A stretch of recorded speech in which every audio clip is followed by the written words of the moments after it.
Ang sinasabi ng marami, kapag hindi nasampulan, magpapatuloy. Yun din ba ang paniniwala ninyo, Attorney Malyari? Tama po. In fact, very recently, we filed cases doon sa mga nagpakalat ng medical certificate ng ating Pangulo. Ito po ay pending preliminary investigation before the Department of Justice. At bukod po dito, marami pong minomonitor ang ating Cybercrime Division at ang ating mga intelligence officers sa NBI para po malaman kung sino po ang actively disseminating and publishing mga fake news, lalong-lalo na po yung mga nakakaapekto o nakaka-endanger ng public order at makakasira sa interes ng ating Estado. Ito po ay ating minomonitor at kami po ay nakakasiguro na ito po ay ating tututukan para po ang mga tao na responsible po sa mga gantong klaseng activities ay makasuhan at para wag na puntularan. Ay, Chief, before pagtanong si Mas, sabihin ko lang, may papasa kami sa iyo, yung mga ginagamit, yung mga items ng One News, One PH. Tapos pine-fake news, ano? Naku. Papasa namin sa inyo. Nako! We'll be very glad to work on that case, on those cases po. Opo. Chief Malyari, magandang gabi po sa inyo.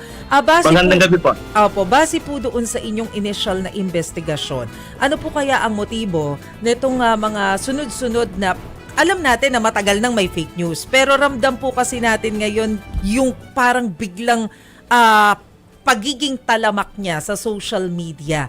So ano po yung nakikita nyong motibo behind this? At meron po ba tayong... Okay, hindi po namin madi-discount na ang totoong dahilan dito is yun nga pong destabilization. Katunayan, nakalagay po doon sa Article 154 ng Revised Penal Code yung pong unlawful use of means of publication kapag ang intention is to endanger public order or affect the national interest.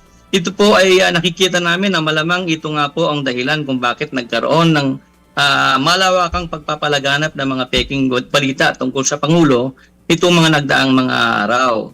Kaya po ating itong minomonitor, nagsisave po tayo ng kopya para po tayo ay makapag-file ng kaso eventually at maparusahan ng mga taong involved sa pagpapakalat ng gantong mga klaseng balita. Although hindi rin po namin madi-discount na yung iba, malamang hindi nila alam na mali yung kanilang ginagawa na pag-share ng fake news.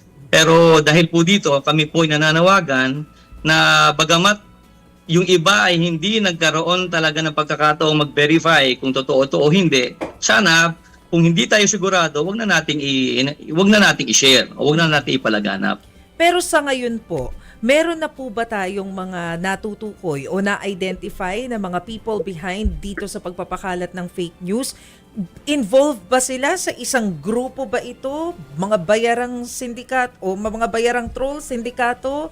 Paano po natin to tinitingnan, Chief? Well, right now, bagamat meron po ang mga taong tinututukan ng ating Cybercrime Division at ang ating mga intelligence offices para lamang po wag maapektuhan ang efforts na ginagawa ng ating NBI, ay hindi po kami maglalabas ng detalye. Bagamat hindi po natin ma-discount yung posibilidad na yung mga taong mga dati nating nakasuhan na at dati nating minomonitor ay siya ring responsable sa pagpapakalat ng mga ganitong balita. Kaya po, bagamat gusto namin sabihin sa inyo ang mga detalye, baka po makaapekto po ito sa estado ng ating pag-iimbestiga. Opo, naiintindihan po namin yan, Chief. Pero tama po ba yung obserbasyon namin na medyo umuwi talaga yung pagkalat this time around? Actually, tama po kayo. Ang tingin namin, masyado talagang naging rampant for the past few days. Hindi kagaya dati na iilang tao lamang.